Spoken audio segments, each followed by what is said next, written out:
Okay, so today's topic is uniform circular motion. Okay, so whenever an object moves in a circular path, it experiences two type of force. It experiences two type of force. First is centrifugal force and second is centripetal force. So in this topic, we will be deriving the equation for or the value for the centripetal acceleration, which is acting towards the center of the circular path. Okay, so whenever we are moving in a circular path, there is always a force which is called centripetal force having the direction towards the center of circular path. Okay, so we have to derive the value for the centripetal acceleration which is acting at the center of the circular path.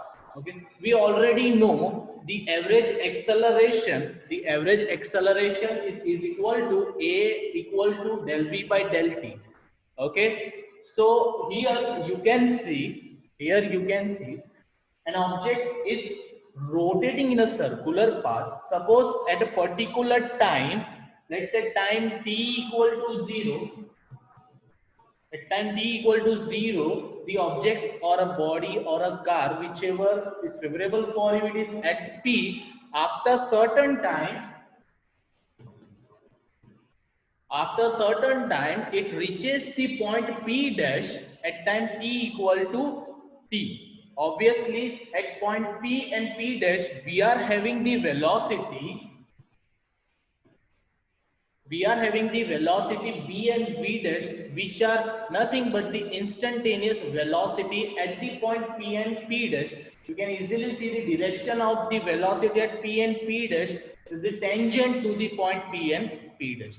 So the average acceleration is equal to del v by del t, where del v is the difference in the instantaneous velocity at 2 points. Okay, so here if we look at the V and V dash direction from V and V dash by using triangle law of vector addition, we can find del V. And you can easily see the del V is pointing towards the center. Okay, the del V is pointing towards the center, and the direction of acceleration will also be along the del V. That means the acceleration will also be pointing towards the center, and this acceleration is nothing but the centripetal acceleration, and it is acting towards the center. Why it is acting? Because del V is acting towards this center. That means the acceleration is also acting towards the center of a circular path. Okay, fine. Now you can see there are two triangles. The first triangle is O, P dash and P, and the second triangle is A, B and C. Now you can notice that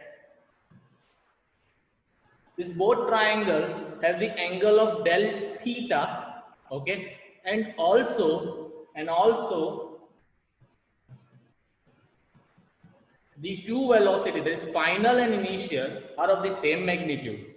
Here also the position vector, that is OP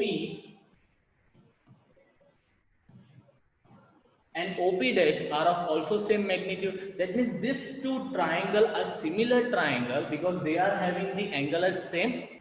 Okay, so by similarity of the triangle, we can say the opposite to the base ratio of both the triangle must be similar. So opposite of this triangle, that is del V to the base V, and here the opposite, that is del R to the base R, will be same.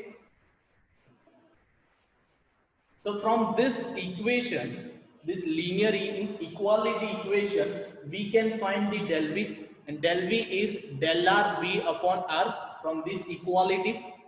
Okay, now putting this del V into the next formula, that is instantaneous acceleration, and instantaneous acceleration is equal to limit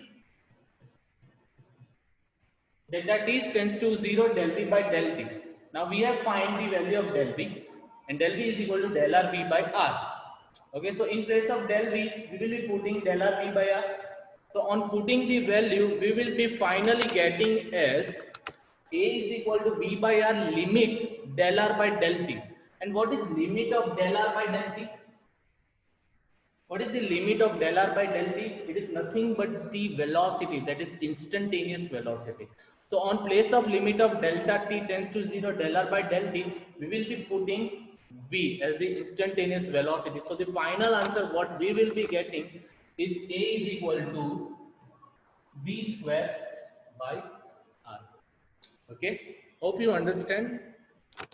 And tomorrow we will be again covering our next topic, that is cross product and the dot product of the vector.